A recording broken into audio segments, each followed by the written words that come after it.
Hi friends, welcome back to my channel and enjoy my video.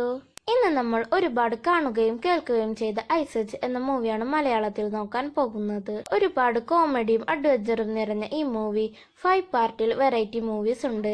അതിൽ 2009 ഇറങ്ങിയ മൂവിയാണ് ഇത്. അപ്പോൾ നമുക്ക് നേരെ വീഡിയോയിലേക്ക് പോകാം.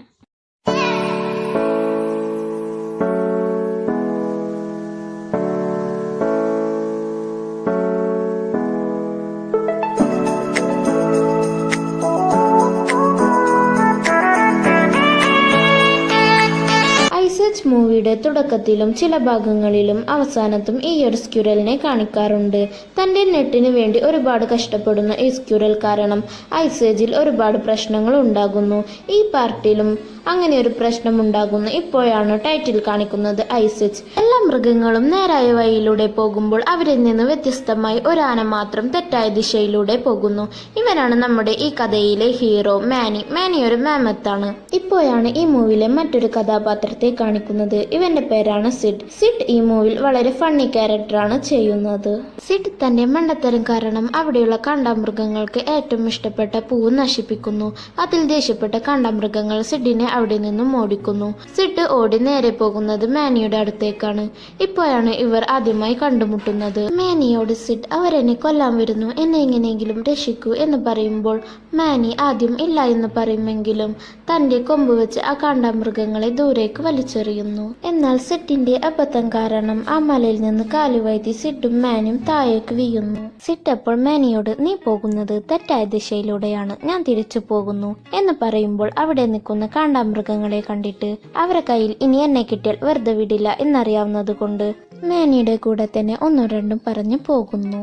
പിന്നീട് കാണിക്കുന്നത് അവിടെ തന്നെ ടെന്റ് കെട്ടി താമസിക്കുന്ന കുറച്ച് മനുഷ്യരെയാണ്. അവരുടെ കൂട്ടത്തിൽ ഒരു ഫാമിലിയും ഉണ്ടാകും. അവരെ നിരീക്ഷിച്ചുകൊണ്ട് കുറച്ചു ദൂരെയായി ഒരു കൂട്ടം പുലികളുണ്ട്. അവരുടെ കൂട്ടത്തിലുള്ള മറ്റു പുലികളെ കൊന്നതു കാരണം ആ മനുഷ്യരോട് പ്രതികാരം ചെയ്യണം എന്ന ആഗ്രഹവുമായി നടക്കുകയാണ് ആ പുലികൾ. ഈ പുലികളുടെ കൂട്ടത്തിലാണ് നമ്മുടെ മൂന്നാമത്തെ കഥാപാത്രം ടിയാഗോ ഉള്ളത്. ടിയാഗോയോട് അവിടുത്തെ പുലി പറയുന്നു, എനിക്ക് ആ കുഞ്ഞിനെ ജീവനോടെ വേണം, നീയാണ് എനിക്ക് ആ കുഞ്ഞിനെ കൊണ്ടുവരേണ്ടത് എന്ന് പറയുന്നു. അവിടെ അപ്പോൾ സിഡ് മാനിയോട് ഞാൻ ചെയ്യുന്ന മണ്ടത്തരങ്ങൾക്ക് നിനക്കൊന്നും പറയാനില്ലേ എന്ന് പറയുമ്പോൾ മാനി നീ വരുന്നതുവരേക്കും എനിക്ക് ഫ്രണ്ട്സോ ഫാമിലിയോ ഒന്നും ഉണ്ടായിരുന്നില്ല എന്ന് പറയുന്നു. അപ്പോൾ സിഡ് എനിക്കും ഉണ്ടായിരുന്ന ഒരു ഫാമിലി എൻ്റെ മണ്ടത്തരങ്ങൾ കാരണം എന്നെ ഇട്ടേച്ചു പോയി എന്ന് പറയുന്നു. പിന്നീട് രാത്രിയാകുമ്പോൾ ആ പുലികൾ പ്ലാൻ ചെയ്തതുപോലെ ആ കുഞ്ഞിനെ എടുക്കാൻ ആ ടെന്റിന്റെ അടുത്തേക്ക് പോകുന്നു. മറ്റു പുലികൾ അവിടെയുള്ള മനുഷ്യരുമായി ഏറ്റുമുട്ടുമ്പോൾ ടിയാഗോ മാത്രം ആ കുഞ്ഞിന്റെ അടുത്തേക്ക് പോയി അതിനെ എടുക്കാൻ നോക്കുമ്പോൾ അതിന്റെ അമ്മ വന്ന് അവിടെ നിന്നും ഓടിപ്പോകുന്നു. ആ അമ്മയുടെ പിന്നാലെ ടിയാഗോ ഓടുമെങ്കിലും ആ അമ്മ തന്റെ കുഞ്ഞിനെ രക്ഷിക്കാനായി വെള്ളച്ചാട്ടത്തിലേക്ക് എടുത്തു ചാടുന്നു. അത് കണ്ട് ടിയാഗോയും മറ്റു പുലികളും അവിടെ നിന്നും ഓടിപ്പോകുന്നു. അതിലെ ദുഷ്ടനായ പുലി നിന്നോട് ഞാൻ ആ കുഞ്ഞിനെ കൊണ്ടുവരാൻ പറഞ്ഞു, നീ കൊണ്ടുവന്നില്ല, ഇനി അതിന്റെ ഉത്തരവാദിത്തം നിനക്കാണ് എന്ന് പറയുന്നു. തന്റെ ഭാര്യയെയും കുഞ്ഞിനെയും നഷ്ടപ്പെട്ട അയാൾ അവരെ എങ്ങനെയെങ്കിലും തിരിച്ചു കണ്ടെത്തണമെന്ന് കരുതി മറ്റുള്ളവരുമായി പുറപ്പെടുന്നു. ആ സമയത്ത് സിഡ് മാനിയുമായി സംസാരിച്ചു കൊണ്ടിരിക്കുമ്പോൾ അവരുടെ മുന്നിലുള്ള പുഴയിൽ ഒരമ്മ തന്റെ കുഞ്ഞിനെ എങ്ങനെയെങ്കിലും രക്ഷിക്കണം എന്ന് പറയുന്നത് പോലെ മാനിയെ നോക്കുന്നു. സിഡ് ആ കുഞ്ഞിനെ എടുത്തിട്ട് ഇവനക്കൊന്നും പറ്റിയിട്ടില്ല, ഇവൻ ജീവനോടെ ഉണ്ട് എന്ന് പറയുമെങ്കിലും ആ അമ്മ പുഴയിലൊഴുകി മരിച്ചിട്ടുണ്ടാകും. മാനി ആ കുഞ്ഞിനെ കണ്ടില്ല എന്ന മട്ടിൽ തിരിഞ്ഞു നടക്കുമ്പോൾ സിഡ് നീ കുഞ്ഞിനെ രക്ഷിക്കുന്നില്ലേ, ഇവന്റെ ആളുകൾക്ക് ഇവനെ തിരിച്ചു നൽകണം എന്ന് പറയുമ്പോൾ നമ്മളല്ല, നീ വേണമെങ്കിൽ ആ കുഞ്ഞിനെ രക്ഷിച്ചു കൊള്ളൂ എന്ന് പറയുന്നു. സിഡ് അപ്പോൾ ആ മലയിൽ നിന്ന് പുക വരുന്നുണ്ട്, എനിക്ക് തോന്നുന്നു ഇവന്റെ ആൾക്കാർ അവിടെയാണുള്ളത്, ഞാൻ തന്നെ ഈ കുഞ്ഞിനെ രക്ഷിക്കും എന്ന് പറഞ്ഞ് ആ മലയിലൂടെ വലിഞ്ഞു കയറുകയാണ്. പകുതി എത്തിയതും സിഡിന്റെ കയ്യിൽ നിന്ന് വഴുതി കുഞ്ഞ് താഴേക്ക് വീഴുന്നു. എന്നാൽ ആ കുഞ്ഞിനെ ടിയാഗോ പിടിക്കുകയും അവന്റെ കയ്യിൽ നിന്ന് ആ കുഞ്ഞിനെ വേഗം മാനി തട്ടി പറിക്കുകയും ചെയ്യുന്നു. ടിയാഗോയെ കണ്ട മാനിക്ക് അത്ര ഉദ്ദേശശുദ്ധി തോന്നാത്തതു കാരണം സിഡിനോട് ഞാൻ നിന്നെ ഈ കുഞ്ഞിനെ അവരുടെ കയ്യിൽ കൊടുക്കുന്നത് വരെ സഹായിക്കാം എന്ന് പറഞ്ഞ് ആ മലയുടെ മുകളിലേക്ക് പോകുന്നു. അവിടെ പോയി നോക്കുമ്പോൾ അവിടെയുള്ളവർ അവിടെ നിന്നും പോയിട്ടുണ്ടാകും. അവിടേക്ക് ടിയാഗോ വന്നിട്ട് എനിക്കിവിടുത്തെ ലക്ഷണങ്ങൾ കണ്ടിട്ട് അവർ പോയിട്ട് 2 മണിക്കൂറായി എന്ന് തോന്നുന്നു, നിങ്ങൾ ബുദ്ധിമുട്ടേണ്ടതില്ല, ഈ കുഞ്ഞിനെ ഞാൻ തന്നെ അവരുടെ കയ്യിൽ എത്തിച്ചോളാം, ഈ കുഞ്ഞിനെ തായോ എന്ന് പറയുമ്പോൾ മാനി അതിന്റെ ആവശ്യമില്ല, നീ ഞങ്ങളെ സഹായിച്ചാൽ മതി, ഞങ്ങൾ തന്നെ ഈ കുഞ്ഞിനെ അവരുടെ കയ്യിൽ എത്തിച്ചുകൊള്ളാം എന്ന് പറയുന്നു. ടിയാഗോയും അവരുടെ വഴികാട്ടിയായി മുന്നോട്ടു പോകുന്നു. കുറച്ചു ദൂരം ചെന്നതും ആ ബേബി കരയാൻ തുടങ്ങുന്നു. ബേബിയുടെ കരച്ചിൽ മാറ്റാൻ അവർ ഒരുപാട് ശ്രമിക്കുമെങ്കിലും വിശപ്പ് കാരണം അത് കരഞ്ഞുകൊണ്ടേയിരിക്കുന്നു. അപ്പോഴാണ് അവർ അവിടെ ഒരു വാട്ടർ ലെമൺ ഇരിക്കുന്നത് കണ്ടത്. എന്നാൽ അത് കോഴിയെ പോലെയുള്ള ഒരു പക്ഷി എടുത്തുകൊണ്ട് പോവുകയും അവരെ പിന്തുടർന്നു പോയ മാനി കണ്ടത് അവിടെ 3 വാട്ടർ ലെമനും ആ കോഴിയെ പോലെയുള്ള ഒരുപാട് പക്ഷികളെയുമാണ്.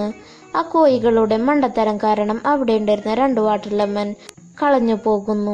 അവസാനമുണ്ടായിരുന്ന ഒരു വാട്ടർ ലെമൺ സിഡിന്റെ കയ്യിൽ കിട്ടുകയും അത് വാങ്ങിക്കാൻ ആ കോഴികൾ കൂട്ടത്തോടെ ചെന്നപ്പോൾ സിഡ് ഒരു ഹീറോയെ പോലെ ഓടിച്ചെന്ന് ആ വാട്ടർ ലെമൺ ബേബിക്ക് കൊടുത്ത് വിശപ്പ് മാറ്റുന്നു. രാത്രി എല്ലാവരും ഉറങ്ങിയ തക്കത്തിൽ ടിയാഗോ ഉറങ്ങുന്ന ബേബിയെ എങ്ങനെയെങ്കിലും എടുക്കാമെന്ന് കരുതുമ്പോൾ അവിടേക്ക് അവന്റെ മറ്റു കൂട്ടുകാർ വന്നിട്ട്, നീ ആ ബേബിനെ കൊണ്ടുവരുന്നില്ലേ, എനിക്കതിനെ തിന്നാൻ തോന്നുന്നു എന്നൊക്കെ പറയുമ്പോൾ ടിയാഗോ, ഞാൻ ആ ബേബിയെ എടുക്കാൻ ശ്രമിക്കുന്നുണ്ട്, മാത്രവുമല്ല ആ മാമത്തിന് എന്നെക്കാളും ശക്തിയുണ്ട്, ഞാൻ അതിനോട് ഒറ്റയ്ക്ക് പോരാടുന്നത് ശരിയല്ല, അതുകൊണ്ട് അവനെ എങ്ങനെയെങ്കിലും പറ്റിച്ചിട്ട് വേണം ആ ബേബിയെ എടുക്കാൻ, അതുകൊണ്ട് നിങ്ങൾ ഇപ്പോൾ തന്നെ ഇവിടെ നിന്നും പോകണം എന്ന് പറഞ്ഞ് മറ്റുള്ള പുലികളെ അവിടെ നിന്നും പറഞ്ഞയക്കുന്നു. രാവിലെ ഉറക്കത്തിൽ നിന്ന് ഉണർന്ന മാനി ബേബിയെ കാണാത്തത് കണ്ട് ടിയാഗോ എടുത്തിട്ടുണ്ടാകുമെന്ന് കരുതി ടിയാഗോയോട്, നീയാണോ ബേബിനെ ഒളിപ്പിച്ചു വെച്ചിരിക്കുന്നത് എന്ന് ചോദിക്കുമ്പോൾ ടിയാഗോക്കും ടെൻഷനാകുന്നു. കാരണം ടിയാഗോയല്ല എടുത്തത് നമ്മുടെ സിഡാണ്. സിഡ് ബേബിയെ അവന്റെ വർഗത്തിലുള്ള മറ്റു പെണ്ണുങ്ങളുടെ അടുത്ത് ചെന്നിട്ട് ഓരോന്നും പറഞ്ഞ് തള്ളിക്കൊണ്ടിരിക്കുമ്പോൾ അവിടേക്ക് മാനി വന്നിട്ട് സിഡിനൊരു കൊട്ട് കൊടുത്തിട്ട് ഇനി ഇത് ആവർത്തിക്കരുത് എന്ന് പറഞ്ഞ് ബേബിയുമായി പോകുന്നു. സിഡ് ഇപ്പോൾ തിരിഞ്ഞു നോക്കുമ്പോൾ അവിടെ ഉണ്ടായിരുന്ന ഗേൾസിന് പകരം ആ കാണ്ടാമൃഗങ്ങൾ ഇരിക്കുന്നുണ്ടാകും. മാനി അപ്പോൾ ബേബിയോട്, ആരെയും വിശ്വസിക്കാൻ പറ്റില്ല, ആ ടൈഗർ ഉണ്ടല്ലോ അവനെയും വിശ്വസിക്കാൻ പറ്റില്ല എന്നൊക്കെ പറയുമ്പോൾ ബേബി മാനിയുടെ തുമ്പിക്കൈയിൽ വളരെ സ്നേഹത്തോടെ ഹഗ് ചെയ്യുമ്പോൾ മാനിക്കും അത് വളരെയധികം ഫീൽ ആകുന്നു. സിഡ് ടിയാഗോയുടെ അടുത്ത് പോയിട്ട് എന്നെങ്ങനെയെങ്കിലും രക്ഷിക്ക്, എന്നെ കൊല്ലാനെന്താ കാണ്ടാമൃഗങ്ങൾ വരുന്നു എന്നൊക്കെ പറയുമ്പോൾ ടിയാഗോ ഇല്ല എന്ന് പറയുന്നു. എന്നാൽ കാണ്ടാമൃഗങ്ങൾ വരുന്ന സമയത്ത് സിഡ്, അയ്യോ ഈ പുലി എന്നെ കൊല്ലുന്നേ തിന്നേ എന്നൊക്കെ പറഞ്ഞ് അവർ വരുന്ന സമയത്ത് മരിച്ചതുപോലെ അഭിനയിച്ച് കിടക്കുന്നു. ആ കാണ്ടാമൃഗങ്ങളും ഇവൻ ചത്തുപോയി, ഇനി ഇവനെ നോക്കിയിട്ട് കാര്യമില്ല എന്ന് പറഞ്ഞ് അവിടെ നിന്നും പോകുന്നു. പിന്നീട് അവർ വീണ്ടും ബേബിയുമായി യാത്ര തുടരുകയാണ്. ടിയാഗോ തന്റെ പ്ലാൻ പ്രകാരം മറ്റു പുലികളുള്ള സ്ഥലത്തേക്ക് അവരെ ട്രാപ്പ് ചെയ്ത് കൊണ്ടുപോകുന്നു. പോകുന്ന വഴിയിൽ വെച്ച് കുറെ ഫണ്ണി മൊമെന്റ്സ് ഒക്കെ ഉണ്ടാകുന്നു.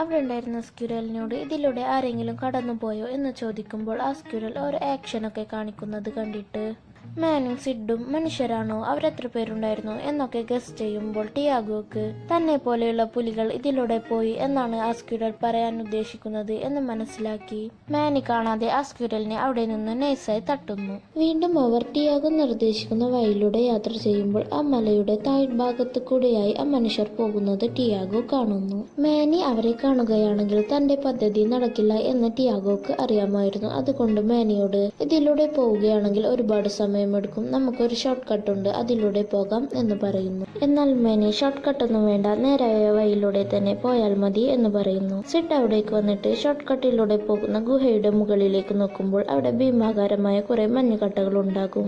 അത് കാരണം ഇതിലൂടെ പോകുന്നത് അപകടമാണെന്ന് സിഡ് പറയുന്നു. അത് കേട്ട് ദേഷ്യപ്പെട്ട ടിയാഗോ എന്ത് അപകടമാണെന്ന് ഒച്ചത്തിൽ പറയുന്നത് കാരണം ആ മഞ്ഞുകട്ടകൾ ഇടിഞ്ഞു വീഴുന്നു. അതിൽ നിന്ന് രക്ഷപ്പെടാൻ അവർക്ക് ആ ഗുഹക്കുള്ളിൽ കയറേണ്ടി വരുന്നു. എന്നാൽ മഞ്ഞുകട്ടകൾ വീണത് കാരണം ഗുഹവാതിൽ അടയുന്നു. വേറൊരു മാർഗവും ഇല്ലാത്തതുകൊണ്ട് അവർ ആ ഗുഹയിലൂടെ തന്നെ യാത്ര ചെയ്യുന്നു. കുറച്ചു ദൂരം ചെന്നതും മാനിയുടെ പുറത്തിരുന്ന ബേബി മറ്റൊരു വഴിയിലൂടെ പോവുകയും അവസാനം മാനി തന്നെ ബേബിയെ പിടിക്കുകയും ചെയ്യുന്നു.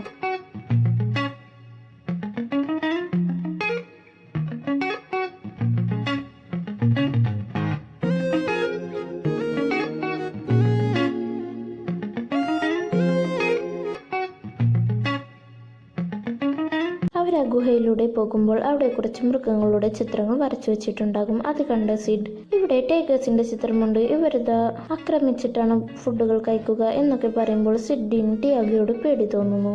അപ്പോൾ സിഡ് അപ്പുറത്ത് തന്നെ മാമത്തിന്റെ ചിത്രം കണ്ടിട്ട്, ഇതാ ഇവിടെ മാമത്തിന്റെ ചിത്രമുണ്ട്, അവർ ഫാമിലിയാണ്, ഇതൊരു ബേബി മാമത്ത് എന്നൊക്കെ പറയുമ്പോൾ മാനി അവിടേക്ക് വന്നു നോക്കുന്നു. അവിടെ ഒരു മാമത്തിന്റെ ഫാമിലി തന്നെ ഉണ്ടാകും. അവർ വളരെ ഹാപ്പിയായി ജീവിച്ചു കൊണ്ടിരിക്കുമ്പോൾ മനുഷ്യർ അവരെ വേട്ടയാടുകയും കൊല്ലുകയും ചെയ്യുന്നു. മാനിക്ക് അത് കണ്ട് വളരെ ഫീൽ ആയതുകൊണ്ട് ബേബിനെയും എടുത്ത് അവിടെ നിന്നും പോകുന്നു. ടിയാഗോക്കും അത് വളരെയധികം ഫീൽ ആകുന്നു. അവിടെ ആ അച്ഛൻ തന്റെ മകനു വേണ്ടി അന്വേഷിച്ചു കൊണ്ടിരിക്കുകയായിരിക്കും. അയാളുടെ കൂടെയുള്ള മറ്റാളുകൾ ഇനി അന്വേഷിച്ചിട്ട് കാര്യമില്ല, നമുക്ക് തിരിച്ചു പോകാം എന്ന് പറയുമ്പോൾ അയാളും മനസ്സില്ലാ മനസ്സോടെ അത് സമ്മതിക്കുന്നു. ആ കുഞ്ഞിനെ അതിന്റെ ആളുകൾക്ക് നൽകാനായി മാനിയും യാത്ര തുടരുന്നു. പോകുന്ന വഴിയിൽ വെച്ച് അവർ നടക്കുന്നതിനു തായായി ലാവ പൊന്തുകയും അവർ നിന്നിരുന്ന ഐസും കട്ടകൾ താഴേക്ക് ഇടിഞ്ഞു വീഴാൻ തുടങ്ങുകയും ചെയ്യുന്നു. അതിലേക്ക് വീഴാൻ പോയ ടിയാഗോയെ മാനി തന്റെ ജീവൻ വെച്ച് രക്ഷിക്കുകയും ചെയ്യുന്നു.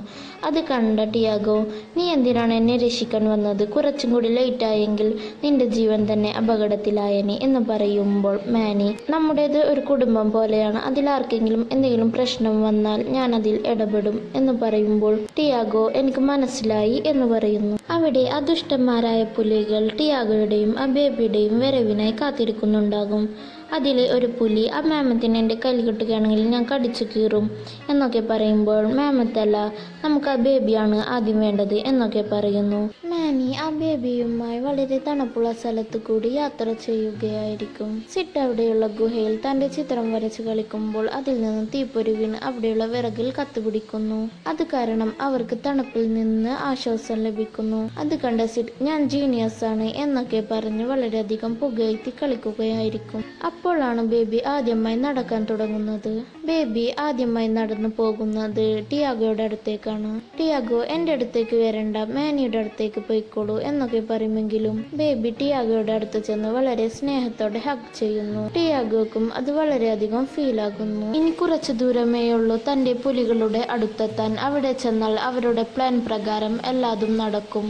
അതുകൊണ്ട് തൻ്റെ കൂട്ടുകാരെ ചതിക്കാൻ മനസ്സില്ലാത്തത് കൊണ്ട് ടിയാഗോ പകുതിയിൽ വെച്ച്, എന്നോട് ക്ഷമിക്കണം, ഞാൻ നിങ്ങളെ ചതിക്കുകയായിരുന്നു എന്നൊക്കെ പറയുമ്പോൾ മാനി, നിന്നെ വിശ്വസിക്കാൻ പാടില്ലായിരുന്നു, നിന്നെ വിശ്വസിച്ചത് ഞങ്ങളുടെ തെറ്റാണ് എന്നൊക്കെ പറയുമ്പോൾ ടിയാഗോ, എന്നോട് ക്ഷമിക്കണം, ഇതിൽ നിന്ന് രക്ഷപ്പെടാനും എൻ്റെ അടുത്തൊരു പ്ലാൻ ഉണ്ട് എന്ന് പറയുന്നു. ടിയാഗോ മറ്റു പുലികളുടെ അടുത്ത് ചെന്നിട്ട്, ഞാൻ നമ്മുടെ പ്ലാൻ പ്രകാരം ആ കുഞ്ഞിനെ ഇങ്ങോട്ടേക്ക് കൊണ്ടുവന്നിട്ടുണ്ട് എന്ന് പറഞ്ഞ് സിഡിനെ കാണിച്ചു കൊടുക്കുന്നു. അവരും കുഞ്ഞുമായി വരുന്ന സിഡിനെ കാണുന്നു. ടിയാഗോ മറ്റൊരു പുലിയുടെ അടുത്ത് പോയിട്ട്, നിനക്ക് ആ കുഞ്ഞിനെ കാണുമ്പോൾ ആദ്യം തിന്നാൻ തോന്നുന്നില്ലേ എന്നൊക്കെ പറഞ്ഞ് ആ പുലി സിഡിന്റെ അടുത്തേക്ക് പറഞ്ഞു വിടുന്നു. സിഡ് അപ്പോൾ അവരുടെ പ്ലാൻ പ്രകാരം അവിടെ നിന്ന് സ്കേറ്റ് ചെയ്ത് രക്ഷപ്പെടാൻ നോക്കുമ്പോൾ അബദ്ധവശാൽ സിഡിന്റെ കയ്യിൽ നിന്ന് ബേബി താഴേക്ക് വീഴുന്നു. പുലികൾ വന്ന് ബേബിയെ നോക്കുമ്പോൾ അത് ബേബിയാകില്ല, നമ്മളെ ആ ടിയാഗോ പറ്റിക്കുകയായിരുന്നു എന്ന് മനസ്സിലാക്കിയ പുലികൾ ടിയാഗോയുടെ അടുത്തേക്ക് പോകുമ്പോൾ മാനി അവിടെ വലിയൊരു മരത്തടി വെച്ച് ആ പുലികളുമായി ഫൈറ്റ് ചെയ്യുന്നു. ടിയാഗോയും ആ ദുഷ്ടനായ പുലിയും ഫൈറ്റ് ചെയ്യുമ്പോൾ ടിയാഗോക്ക് പരിക്കേൽക്കുന്നു. മാനിയും മറ്റു പുലികൾ ആക്രമിക്കാൻ വരുന്നത് കണ്ട് സിഡ് അവിടേക്ക് വരുന്നു. സിഡിന്റെ കയ്യിലുള്ള ബേബിയെ എങ്ങനെയെങ്കിലും തട്ടിപ്പറിക്കണമെന്ന് കരുതി ദുഷ്ടനായ പുലി അവിടേക്ക് ചെല്ലുമ്പോൾ മാനി തന്റെ തുമ്പിക്കൈ വെച്ച് ആ പുലിയെ ദൂരേക്ക് വലിച്ചെറിയുന്നു. ആ ദുഷ്ടനായ പുലിയുടെ മേത്തേക്ക് മേലെയുണ്ടായിരുന്ന മൂർച്ചയുള്ള ഐസ് മുനകൾ വന്ന് വീണ് അത് അവിടെ വെച്ച് തന്നെ മരിക്കുന്നു. അത് കണ്ട് പേടിച്ച് മറ്റു പുലികളും അവിടെ നിന്നും ഓടിപ്പോകുന്നു. ടിയാഗോക്ക് വളരെയധികം പരിക്കേറ്റിട്ടുണ്ടാകും. ടിയാഗോ, നമ്മളെല്ലാം ഒരു കുടുംബം പോലെയായിരുന്നു, ഈ ബേബിയെ നിങ്ങൾ വേണം ഇനി ഇതിന്റെ ആളുകൾക്ക് എത്തിച്ചു കൊടുക്കാൻ എന്ന് പറയുമ്പോൾ സിഡ്, അങ്ങനെയൊന്നും പറയരുത് ടിയാഗോ, നിനക്കിനിയും ശക്തിയുണ്ട്, നീ ഒരു പുലിയാണ് എന്നൊക്കെ പറഞ്ഞ് അവനെ ആശ്വസിപ്പിക്കുമ്പോൾ ടിയാഗോ, സമയം കളയാതെ ഇവന്റെ ആളുകൾക്ക് ഇവനെ എത്തിച്ചു കൊടുക്കൂ എന്ന് പറഞ്ഞ് അവരെ അവിടെ നിന്നും പറഞ്ഞയക്കുന്നു. അവിടെയാണെങ്കിൽ തൻ്റെ കുഞ്ഞിനെ ഇനി കിട്ടില്ല എന്ന് കരുതി ബേബിയുടെ അച്ഛൻ അവിടെ നിന്നും തിരിച്ചു പോകാൻ നേരത്തെ അവിടേക്ക് മാനി വരുന്നു. മാനിയെ കണ്ട ബേബിയുടെ അച്ഛൻ പേടിക്കുന്നു. ഈ ആനയെ ഉപദ്രവിക്കാനാണോ വരുന്നത് എന്ന് കരുതി അയാളുടെ കയ്യിലുള്ള വടിയെല്ലാം ഉയർത്തുന്നു. അത് കണ്ട് അയാളുടെ ആളുകൾ മാനിയുടെ അടുത്തേക്ക് ഓടി വരുന്നു. മാനി അപ്പോൾ ബേബിയെ കാണിച്ചു കൊടുക്കുന്നു. തന്റെ കുഞ്ഞിനെ കണ്ട അച്ഛൻ ഈ മൃഗത്തെ ഒന്നും ചെയ്യരുതെന്ന് മറ്റുള്ളവരോട് പറയുന്നു. എന്നിട്ട് തന്റെ കുഞ്ഞിനെ വളരെ സ്നേഹത്തോടെ ഹഗ് ചെയ്യുന്നു. അത് കണ്ട് മാനിയും സിഡും വളരെയധികം ഫീൽ ആകുന്നു. പോകുന്നതിനു മുന്നേ അവസാനമായി സിഡും മാനിയും ബേബിയെ ഒന്നും കൂടി എടുക്കുന്നു. എന്നിട്ട് അച്ഛൻ തന്നെ തിരിച്ചു കൊടുക്കുന്നു. പോകുമ്പോൾ ബേബി കണ്ണു പൊത്തി കളിക്കുന്നത് കണ്ട് സിഡ്, ബേബി നമ്മളെ നോക്കിയാണ് കണ്ണുപൊത്തുന്നത്, നീയും ഇങ്ങനെ കളിക്ക് എന്ന് പറയുമ്പോൾ സിഡിന്റെ ബാക്കിൽ ടിയാഗോ ഉണ്ടാകും. ടിയാഗോക്കാണ് ബേബി കണ്ണുപൊത്തി കളി കാണിച്ചു കൊടുക്കുന്നത്. ബേബിയോട് ബായ് എന്ന് പറയുമ്പോൾ ടിയാഗോ, മനുഷ്യർക്ക് നമ്മുടെ ഭാഷ മനസ്സിലാകില്ല എന്ന് പറയുമ്പോൾ സിഡ്, നീ തിരിച്ചു വന്നോ ടിയാഗോ എന്ന് പറഞ്ഞ് ടിയാഗോയുടെ അടുത്ത് പോയി വളരെയധികം സ്നേഹപ്രകടനം കാണിക്കുകയാണ്. ടിയാഗോയും നിനക്ക് വേണ്ടിയാണ് ഞാൻ തിരിച്ചു വന്നത് എന്ന് പറയുന്നു. മാനി ടിയാഗോയോട് നമ്മുടെ ഫാമിലിയിലേക്ക് നിനക്ക് സ്വാഗതം എന്ന് പറഞ്ഞ് അവന് സ്വാഗതം ചെയ്യുകയാണ്. സിഡും മാനിയുടെ പുറത്ത് കയറി യാത്ര തുടരുന്നു. അങ്ങനെ ഒരു ബെസ്റ്റ് ഫ്രണ്ട്ഷിപ്പ് മൂവിയായി ഇത് അവസാനിക്കുന്നു. നിങ്ങളിപ്പോൾ ആലോചിക്കുന്നത് മൂവിയുടെ തുടക്കത്തിൽ കണ്ട ആ സ്ക്യുറലിനെ ആയിരിക്കും. മൂവിയുടെ അവസാനത്തിലും നെറ്റിനു വേണ്ടി ഒരുപാട് കഷ്ടപ്പെടുന്ന സ്ക്യുറലിന് നെറ്റ് കിട്ടുന്നില്ല. വളരെ ദേഷ്യത്തിൽ ഒരു തെങ്ങിൽ അടിച്ചതും അതിൽ നിന്ന് തേങ്ങ വീണ് ആ നെറ്റ് പോണെങ്കിൽ പോട്ടെ, എനിക്ക് ഇത്രയും വലിയൊരു നെറ്റ് കിട്ടിയല്ലോ എന്നും പറഞ്ഞ് ആ തേങ്ങയും താങ്ങി പിടിച്ച് ആ ദ്വീപിൽ വളരെ ശക്തമായി വെക്കുന്നു. എപ്പോഴത്തെയും പോലെ അവിടെയും വിള്ളലുണ്ടാകുന്നു. അവസാനം അഗ്നിപർവ്വത്തിൽ വരെ വിള്ളലുണ്ടായി അഗ്നിപർവ്വതം പൊട്ടിത്തെറിക്കുന്നു. മോനെ പണിപ്പാളി എന്ന സ്ക്യുറലിന്റെ മുഖവുമായി ഈ മൂവി ഇവിടെ അവസാനിക്കുന്നു. വീഡിയോ വോയിസ് ഓവർ ചെയ്യുമ്പോൾ ഒരു ചെറിയ മിസ്റ്റേക്ക് പറ്റി. ഈ മൂവി 2009 2002 റിലീസ് ചെയ്തത്. ഈ മൂവിയിൽ നിങ്ങൾക്ക് ഏറ്റവും ഇഷ്ടപ്പെട്ട കഥാപാത്രന്മാരാണെന്ന് കമന്റിൽ പറയുക. 2006 ഈ മൂവിയുടെ സെക്കൻഡ് പാർട്ട് റിലീസായിട്ടുണ്ട്. അത് വോയിസ് ഓവർ ചെയ്യാൻ ആഗ്രഹമുണ്ടെങ്കിൽ കമന്റിൽ പറയുക. അപ്പോൾ വീഡിയോ ഇഷ്ടമായ ലൈക്ക്, ഷെയർ, കമന്റ്, സബ്സ്ക്രൈബ്. മറ്റൊരു വീഡിയോ വോയിസ് ഓവർ ചെയ്യുന്നതുവരേക്കും ബൈ.